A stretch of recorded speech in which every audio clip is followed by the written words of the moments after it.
दोस्तों नमस्कार। क्या महात्मा गांधी और गोडसे साथ साथ चल सकते हैं? क्या विकास और नफरत एक साथ दोनों शब्दों का इस्तेमाल किया जा सकता है? क्या सबका साथ सबका विकास का नारा लगाते हुए धार्मिक हिंसा या धार्मिक ध्रुवीकरण के लिए सांप्रदायिकता को आगे बढ़ाया जा सकता है? अगर दोनों रास्तों को आपको आजमाना है, अपनाना है, तो क्या भारत की राजनीति की असल बिसात यही है? और पहली बार इस बिसात पर दो रास्ते पर चलते हुए एक तरफ नैरेटिव विकास का खड़ा किया जाए, दूसरी तरफ वोट बैंक धार्मिक ध्रुवीकरण का बनाते चला जाए, और दोनों रास्ते जब उलझ जाएं तो स्थितियां कितनी नाजुक हो जाती है। क्या मौजूदा वक्त इसी बात की हकीकत है? जिस नैरेटिव को प्रधानमंत्री मोदी अपनी सरकार से जोड़कर लगातार बनाना चाहते रहे वो सबका साथ सबका विकास था। उसमें तमाम कल्याणकारी योजनाओं का जिक्र था, जिसमें किसी कौम को देखने का जिक्र नहीं था। इस बात का शोर, इस बात का प्रोपेगेंडा, इस बात का प्रचार, इस बात का जिक्र अलग अलग भाषणों में लगातार किया गया। लेकिन फिर वो कौन सी परिस्थिति आ गई जिसमें वोट बैंक बनाने की रणनीति कुछ इस तरीके से खुलकर सामने आ गई, जहां वह नैरेटिव ही ढह कर गिर गया जो विकास की चोटी पर खड़ा होना चाहता था। क्या भारत की राजनीति में ऐसी बिसात इससे पहले कभी नहीं बिछी थी? या फिर ऐसी बिसात बिछती थी, पकड़ में नहीं आ पाते थे, या फिर पकड़ में आ जाए तो राष्ट्रीय नहीं बल्कि अंतर्राष्ट्रीय तौर पर ऐसी फजीयत क्या होती नहीं थी? ये सारे सवाल इसलिए महत्वपूर्ण हैं क्योंकि पहली बार जब फ्रिंज एलिमेंट का जिक्र यानी शरारती तत्वों का जिक्र हो रहा है तो बीजेपी भी अपने तौर पर सरकार के इशारे पर खंगाल रही है। ऐसे कितने फ्रिंज एलिमेंट हैं जो सरकार को परेशानी में डाल सकते हैं, जो उसके नैरेटिव के खिलाफ हो।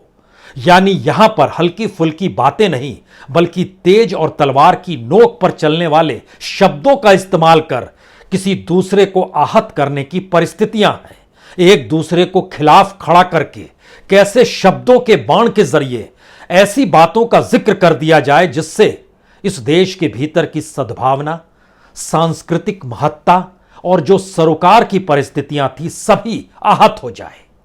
ऐसे कितने लोग होंगे और कितने बयान दिए गए होंगे जो संवेदनशील बयान थे, जिन बयानों को सार्वजनिक तौर पर कहा नहीं जाना चाहिए था। जानकारी अब मिलकर आ रही है कि दरअसल 2014 के बाद से 2022 यानी मई के महीने तक में जब भाषणों को कंगाला गया है तो इन 8 बरस में 8000 से ज्यादा ऐसे बयान दिए गए जो बयान धार्मिक ध्रुवीकरण के लिहाज से बेहद संवेदनशील थे। जिन नेताओं ने दिए उन नेताओं में इस देश में मोदी सरकार के मंत्री भी हैं, पार्लियामेंट के भीतर बैठे हुए सांसद भी हैं, इस देश की विधानसभाओं में बैठे विधायक भी हैं, कुछ पूर्व के राज्यपाल भी हैं, कुछ पूर्व के बड़े नेता भी हैं। ये तमाम बातें किस दिशा में इंगित करती है? क्या इस देश में विकास के नैरेटिव को सिर्फ सरकार अपनी अनुकूल बनाए रखने के लिए, जिससे लोग यह निशाना ना साधें कि दरअसल एक धारा विकास की है और दूसरी धारा अगर हिंदुत्व की है तो हिंदुत्व भी विकास चाहती है, या विकास बिना हिंदुत्व के हो नहीं सकता है? क्या यह भी सोच है? जरा इसको परखने की कोशिश कीजिए और बीजेपी के पुराने पन्नों को पलटना शुरू कीजिए तो आपके जहन में हमेशा कुछ चीजें बहुत साफ तौर पर निकल कर आएगी। जब देवरस का दौर था, जब आरएसएस के सरसंचालक भाऊराव देवरस हुआ करते थे, तब वह जेपी के साथ इंदिरा गांधी के खिलाफ खड़े हुए आंदोलन में साथ देने पहुंच गए। जेपी कांग्रेस से निकले हुए थे, लेकिन इंदिरा गांधी की जो तानाशाही थी, उस दौर की जो चापलूसी थी, उस दौर का जो करप्शन था, जेपी उसके खिलाफ इस देश में आंदोलन खड़ा करते हैं और मदद करने कौन आते हैं? आरएसएस। और देवरस की सहमति बनती है, हां हमें मदद करनी चाहिए। यानी दोनों धाराएं एक साथ एक ही पार्टी के साथ चले, लेकिन वो पार्टी क्यों नहीं टिक पाई, जनता पार्टी? यह एक सवाल उसके आगे का है। लेकिन उसके बाद फिर लौटिए उन परिस्थितियों में जहां पर वीपी सिंह की सरकार बनती है। मदद कौन कर रहा था? मदद बीजेपी कर रही थी। बीजेपी उस दौर में मदद कर रही है और कश्मीर में क्या होता है? दोनों धाराएं एक साथ एक तरीके से चलती है। मंडल और कमंडल की धारा भी एक राजनीतिक सत्ता में बने रहते हुए निकल कर आती है, लेकिन दोनों धाराओं को एक साथ एक सरकार के साथ कैसे जोड़ा जाए, इसकी बिसात बिछती है। यह अलग मसला है कि सियासी तौर पर फिर महसूस होता है बीजेपी को, संघ परिवार को अपने बूते आना चाहिए। यह अपने बूते की परिस्थिति अटल बिहारी वाजपेयी के दौर में आती है, लेकिन तब गठबंधन इतना, लेकिन बीजेपी के भीतर भी दो धाराएं, एक तरफ अटल बिहारी वाजपेयी, दूसरी तरफ लाल कृष्ण आडवाणी। इन दो धाराओं को समझने की कोशिश कीजिए। एक मॉडरेट है, दूसरा कट्टर हिंदुत्व का जिक्र कर रहा है। वो धारा निकली और निकलते निकलते जब मौजूदा वक्त में आप आकर खड़े हो जाएंगे तो आपके जहन में मोदी और योगी का नाम आ सकता है, मोदी और भागवत का नाम आ सकता है।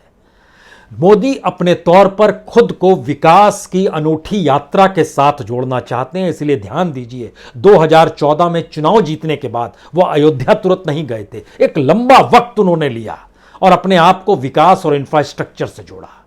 तो जिस नैरेटिव को लगातार मोदी सत्ता खड़ा करती चली जा रही थी, जब उसके 8 बरस जिस दिन पूरे हुए, उस दिन मोदी सरकार लोक कल्याण योजनाओं का खुले तौर पर इजहार कर रही है और बता रही है कि देखिए हमने ये कल्याण योजनाएं इस देश में शुरू की है, चाहे वो किसान सम्मान निधि हो, चाहे बीमा योजना हो, कोई चाहे जीवन ज्योति योजना हो, चाहे उज्ज्वला योजना हो। हर योजना में कौम को नहीं देखा गया, धर्म को नहीं देखा गया, ये तो सबके लिए थी। लेकिन उसी 26 मई को एक शब्द निकलता है फ्रिंज एलिमेंट के जरिए, जो राष्ट्रीय प्रवक्ता के तौर पर जिसकी पहचान है, और अब बीजेपी चौंक गई है क्योंकि अंतर्राष्ट्रीय तौर पर भारत की स्वावलंबन की परिस्थितियां जो है दुनिया के प्रोडक्ट और बाजार और करेंसी पर टिकी हुई है, अन्यथा यह देश ढहढाकर गिर जाएगा।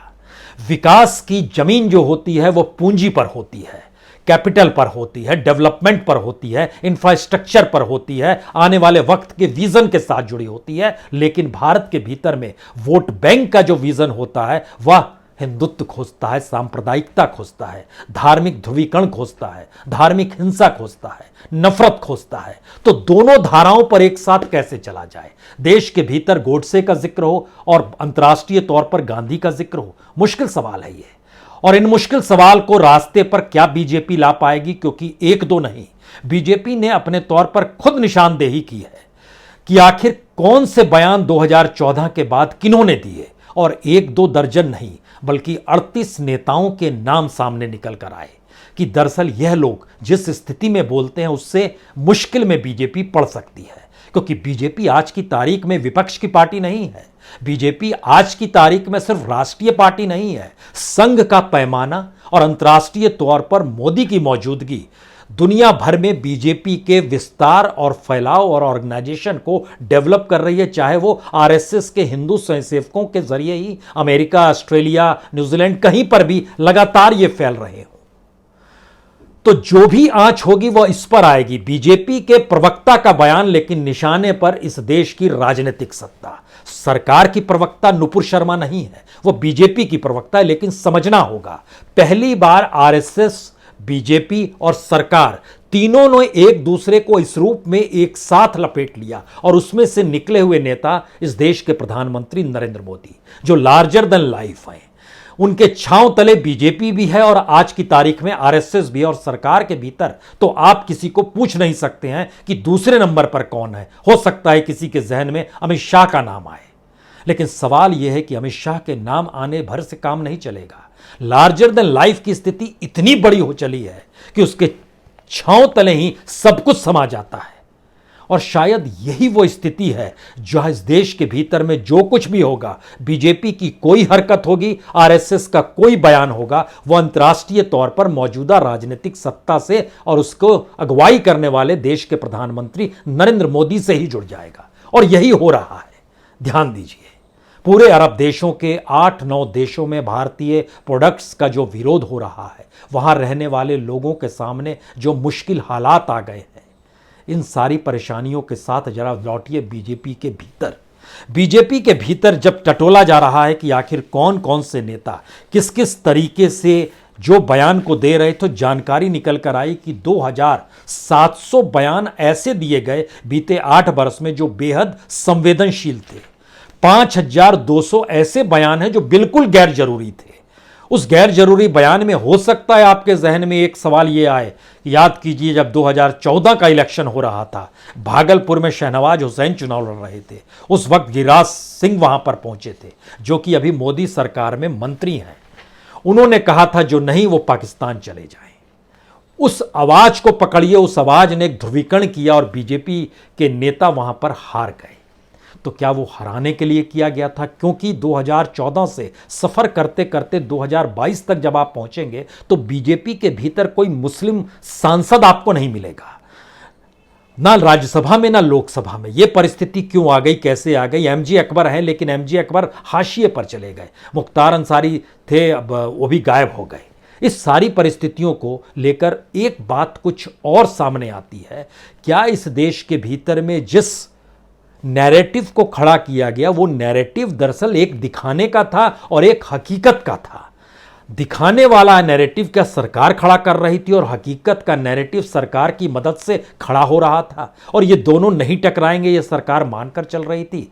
और जो नैरेटिव खड़ा कर रहे थे वो ये सोच रहे थे, क्योंकि जो 38 नेताओं के नाम बीजेपी ने निकाले हैं, जो आईटी विशेषज्ञों के जरिए इन 8 साल के बयानों को देखा गया है, तो उसमें 38 नेताओं के बयानों को जो टटोला गया, बहुत खुले तौर पर माना कि धार्मिक मान्यताओं को आहत करने वाले ये बयान है। उसमें नाम किन किन का है, जो अलग अलग रिपोर्ट, जो जानकारी निकल कर आई, कुछ नेताओं के जरिए, कुछ सूत्रों के लिहाज से, कुछ अखबार की रिपोर्ट है, कुछ ने अपनी साइट्स पर भी कुछ नाम डाल दिए हैं। उस नामों को जरा देखिए। गिरिराज सिंह सरकार में मंत्री हैं, साक्षी महाराज सांसद हैं, विनय कटियार, महेश शर्मा, संगीत सोम, विक्रम सिंह सैनी, तथागत राय, अब तथागत राय गवर्नर रह चुके हैं, प्रताप सिन्हा, शोभा करंजाले जो कर्नाटक से आती हैं, अनंत कुमार हेगड़े, यह इससे पहले 2014 के मंत्रिमंडल में, 2019 तक के मंत्रिमंडल में, 2017 में केंद्रीय मंत्री बनाए गए थे, टी राजा सिंह। ये सारे नाम क्या मायने रखते हैं? ऐसे नाम 38 नाम है। इसका मतलब है कि फ्रिंज एलिमेंट्स की तादाद बीजेपी के भीतर धीरे धीरे एक ऐसे पावरफुल स्ट्रक्चर के तौर पर बनती चली गई, जिन फ्रिंज एलिमेंट्स ने एक वोट बैंक का निर्माण किया। उस वोट बैंक ने सत्ता दिलाई, वोट दिलाए, और उस वोट बैंक के आश्रय जिस नैरेटिव को खड़ा करना था, वो नैरेटिव ना खड़ा करके सरकार ने खुद को विकास के नैरेटिव से जोड़ना चाहा, सबका साथ सबके विकास का जिक्र करना चाहा। तो ऐसे वक्त में यह नैरेटिव धराशायी हो गया, जिस वक्त 8 बरस पूरे हुए, तारीख भी वही, दिन भी वही, और उसी दिन सब कुछ हो रहा है। उसके बाद देखिए क्या होता है कि बीजेपी के एक नेता से बातचीत जब हुई तो उन्होंने कहा कि एक सवाल तो जरूर है, जो हुआ वो ठीक नहीं हुआ, और जो किया जा रहा है वो ठीक किया जा रहा है, यानी फ्रिंज एलिमेंट्स को बाहर निकाला जा रहा है, ठीक किया जा रहा है। लेकिन कुछ सवाल कुछ दूसरे नेताओं के जरिए जो बातें निकल कर आती हैं, उसमें कहता है कि अगर हटाना था तो अरब देशों के भीतर से जो आक्रोश निकल कर आया उससे पहले आप कार्रवाई कर लेते, क्योंकि 9 दिनों तक वह वीडियो, वह आवाज़, वह संवाद, वह केस जो अदालतों में जा रहे थे उसके खिलाफ जो कहा गया, पैगंबर मोहम्मद साहब के खिलाफ जो विवादित बयान दे दिया गया, सब कुछ तो, लेकिन 9 दिन क्यों रुक गए? और उसी समय कार्रवाई क्यों हुई जब अरब वर्ल्ड ने बहुत चीज़ों का बायकॉट करना शुरू किया, भारत को कटघरे में खड़ा करना शुरू किया, वहां के भारत के राजदूतों को बुलाना शुरू किया, माफी मांगने का दबाव मांगने लगे, और वहां के तमाम लोगों का लगातार सोशल मीडिया में एक दबाव अपनी सरकारों पर बनने लगा। यूएई से भारत के रिश्ते बहुत अच्छे हैं, संबंध प्रगाढ़ हैं, व्यापार भी प्रगाढ़ है, और बड़ी तादाद में व्यापार होता है। एक लिहाज से ये टॉप कंट्रीज में यूएई भारत के व्यापार के हिस्से में आता है, लेकिन आखिर में वहां की जनता के दबाव में सरकार को भी एक बयान जारी करना पड़ा कि वह भी इस बात से दुखी है। आहत करने वाला बयान है ये। तो इसके मतलब क्या है? सवाल यह है कि क्या भारत के विकास की परिस्थितियों के भीतर क्या इन चीजों को देखा जाना चाहिए जो इस देश को मजबूत करते हों, या देश संभालना छोड़कर हम वोट बैंक बनाने की दिशा में कुछ इस तरीके से निकल गए कि हमने ध्यान ही नहीं दिया कि यह देश कैसे बनेगा, सबको एक साथ लेकर कैसे चला जाएगा, और देश का डेवलपमेंट कैसे होगा। क्योंकि जो 5 सवाल खाड़ी देशों से जुड़े हैं उसका जवाब इस देश की सरकार के पास नहीं है। पहला सवाल तो यही है कि जिस एनर्जी की मांग भारत के भीतर में है उसका लगभग 60%, 52 से 60% हिस्सा अगर खाड़ी देशों से आता है, क्योंकि तेल और गैस हर दिन भारत को 5 मिलियन बैरल चाहिए, उसमें से 3 मिलियन बैरल प्रतिदिन खाड़ी देशों से ही आता है। उसके बाद देखिए कितनी बड़ी तादाद में भारत के मजदूर, भारत के व्यापारी, भारत के लोग इन खाड़ी देशों में काम कर रहे हैं। यूएई में तो सोचिए 35 लाख भारतीय हैं, सऊदी अरब में 30 लाख भारतीय, और सऊदी अरब के साथ संबंधों को अगर आप टटोलिएगा तो दुनिया में 1947 में जैसे ही भारत बना और राजनयिक संबंध सबसे पहले देशों की कतार में सऊदी अरब था, और आज सऊदी अरब के भीतर भारत को लेकर सवाल है। तो ऐसा क्या है इस दौर के भीतर आ गया जो इससे पहले कभी नहीं हुआ? राजनीति इस देश में होती रही है, चुनाव होते रहे हैं, लेकिन इस बिसात पर क्या किसी ने चलने की हिम्मत नहीं दिखाई? या मौजूदा बिसात एक पराकाष्ठा है हर चीज की, जिसमें सारे पर्दे हटा दिए गए और साफ कर दिया गया और कहा गया कि यही सियासत है, हमको सत्ता इसी के जरिए मिलेगी?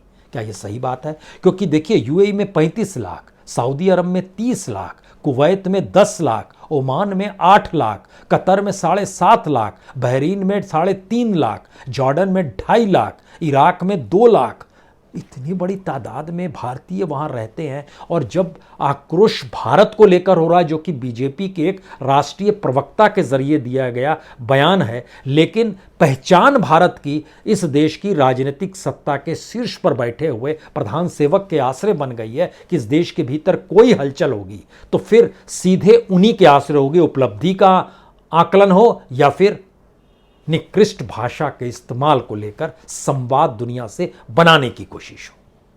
दोनों परिस्थितियों में भारत का जिक्र, और भारत को लेकर प्रधानमंत्री भी जब बाहर जाते हैं तो ये नहीं कहते हैं कि मैं दरअसल एक बीजेपी का नेता हूं। वो खुद को कहते हैं 138 करोड़ लोगों के देश से मैं आया हूं, मैं उनकी अगुवाई कर रहा हूं, मैं उनका प्रतिनिधित्व कर रहा हूं। तो देश के भीतर कुछ भी हो, सरकार का काम और क्या है?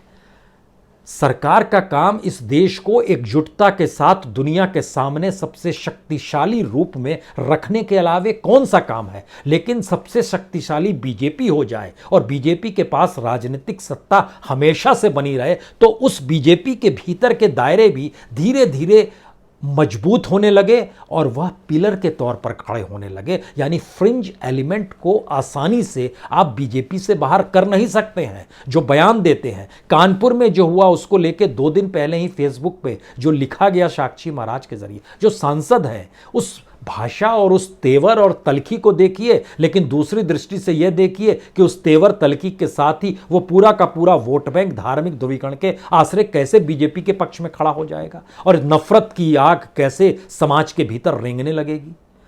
यह एक नई परिस्थिति इसलिए बड़ी महत्वपूर्ण है क्योंकि सरकार का मतलब तो सब कुछ उसके हिसाब से चलेगा, मीडिया उसके हिसाब से चलेगा, नौकरशाही उसके हिसाब से चलेगी, कानून उसके हिसाब से जो पुलिस के जरिए चलता है वह भी चलने लगेगा। और धीरे धीरे लोग के जहन में यह भी आ गया कि अदालतों के फैसले भी कहीं वैसे तो नहीं दिए जाने लगे जब चीफ जस्टिस रिटायर होने के तुरंत बाद बीजेपी के जरिए नॉमिनेट हो जाते हैं और पार्लियामेंट पहुंच जाते हैं। ये सवाल इसलिए बड़े महत्वपूर्ण है क्योंकि जो जजेस जो फैसले देते हैं, उन फैसलों के छांव तले अगर पॉलिटिकल सत्ता को मदद मिल रही है और फिर पॉलिटिकल सत्ता से उनकी करीबी है, तो फ्रिंज स्थितियों को आप कैसे एनालिसिस करेंगे?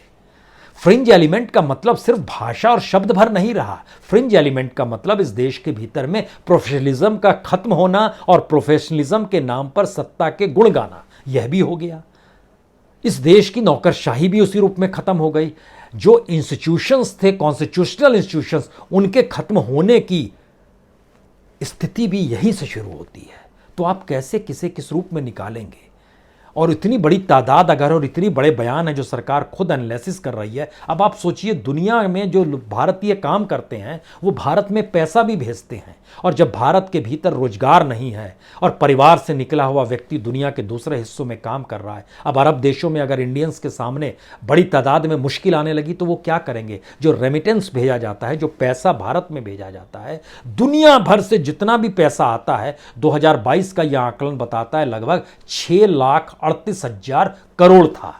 अब आप कल्पना कीजिए, 6,38,000 करोड़ में से 3,70,000 करोड़ रुपया रेमिटेंस के तौर पर जो अरब वर्ल्ड में भारतीय काम कर रहे हैं, मजदूर के तौर पर, व्यापारी के तौर पर, ड्राइवरी के तौर पर, या फिर होटल चलाते हुए, किसी भी अवस्था में उनको लाकर खड़ा कर दीजिए, लेकिन इतना पैसा वो बाहर से भारत में अपने परिजनों को भेजते हैं, उस पर सरकार टैक्स लगाती है और सरकार की भी कमाई होती है, वह भी रुक जाएगी।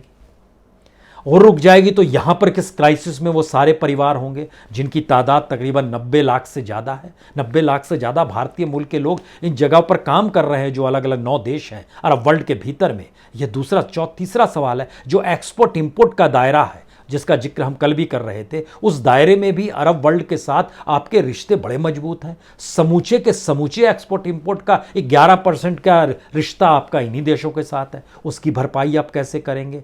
और सबसे बड़ी बात यह है कि जो ऐतिहासिक और सांस्कृतिक रिश्ते भारत के अरब वर्ल्ड से रहे हैं, याद कीजिए इराक युद्ध के समय भी पार्लियामेंट के भीतर बहस हुई थी तो भारत ने अमेरिका का साथ नहीं दिया था। ईरान को लेकर जब उसने कहा था तो यह भी एक शोर पार्लियामेंट के भीतर बड़ी बहस हुई थी। भारत के संबंध ऐतिहासिक तौर पर अरब वर्ल्ड के साथ रहे हैं और उन्होंने भी भारत को मान्यता दी है, भारत ने भी उनको मान्यता दी है। लेकिन यह कौन सी सियासत की ऐसी बिसात भिज गई जिसमें दो धाराओं पर हमें चलना है, एक तरफ नैरेटिव खड़ा करना है और दूसरी तरफ वोट बैंक बनाना है। और इन दोनों परिस्थितियों के बीच देश बनाने यानी देश को कैसे बनाया जाए, यह स्थिति गायब होती चली जा रही है। आखिरी सवाल, जो शायद सबसे बड़ा सवाल है, कि जब पार्लियामेंट के भीतर फ्रिंज एलिमेंट है, जब कैबिनेट के भीतर फ्रिंज एलिमेंट है, जब विधानसभाओं के भीतर फ्रिंज एलिमेंट है, मीडिया के स्क्रीन पर, नेशनल न्यूज़ चैनलों के स्क्रीन पर बैठे हुए प्रवक्ताओं की फहरिस्त भी फ्रिंज एलिमेंट के तौर पर है, जिनके बयानों का जब आकलन हो रहा है, तो आप क्या ऐसी दिशा में तो नहीं जा रहे हैं जहां फ्रिंज एलिमेंट ही पावरफुल हो जाएं, या फिर जो फ्रिंज एलिमेंट हमें दिखाई नहीं दे रहे हैं वह उस नैरेटिव के आसरे ढाल बनाकर छुप तो नहीं गए हैं, या फिर इस देश की सियासत में शरारती तत्वों का जमघट उस कानून से एट पार हो गया है, जहां कानून को अपना काम करना चाहिए वह भी नहीं कर पा रहा है, क्योंकि जो बयान दिया गया 26 तारीख को, उसके बाद से कोई कार्रवाई इस देश के भीतर में क्यों नहीं हुई? और जो बातें निकल कर आई खुद फ्रिंज एलिमेंट के जरिए, उसमें उसने खुद तौर पर माना कि महाराष्ट्र के पूर्व मुख्यमंत्री से संवाद हो रहा है, होम मिनिस्ट्री से संवाद हो रहा है, पीएमओ से संवाद हो रहा है। ये क्या मैसेज है? ये मैसेज है कि इस देश के भीतर के जो फ्रिंज एलिमेंट, जो पॉलिटिकल पार्टी के साथ जुड़े हुए हैं, उनको आपको किसी भी हालत में मुश्किल में नहीं डालना है, कानून को रोकना है। तो राजनीतिक तौर पर इस देश को बनाने के लिए अगर इस तरीके से फ्रिंज एलिमेंट्स को ही स्पेस दिया जाएगा और धीरे धीरे इस समाज के भीतर में फ्रिंज एलिमेंट्स की ही सत्ता होगी, तो आप क्या करेंगे? खतरे की घंटी यही बज रही है। बहुत बहुत शुक्रिया, बहुत बहुत शुक्रिया।